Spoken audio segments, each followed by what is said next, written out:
بسم الله الرحمن الرحيم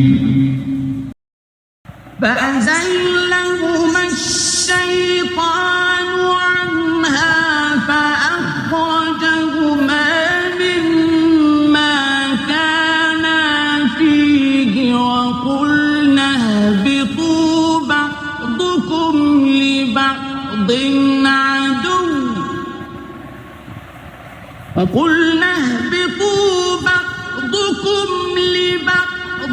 عدو ولكم في الأرض مستقر ومتاع إلى حين فتلقى آدم من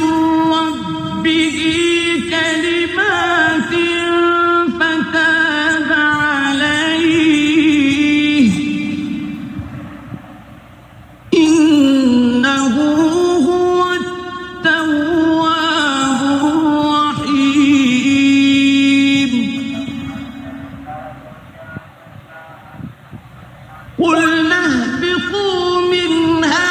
جميعا فإما يأتينكم مني هدى فمن تبع هداي فلا خوف عليهم ولا هم يحزنون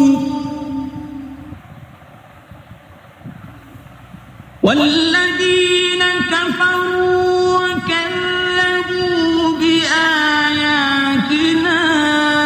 أولئك أصحاب النار هم فيها خالدون يا بني إسرائيل اذكروا نعمتي التي أنعمت عليكم وأوفوا بعهدي أوف بعهدكم وإياي فارهبون صدق الله العظيم.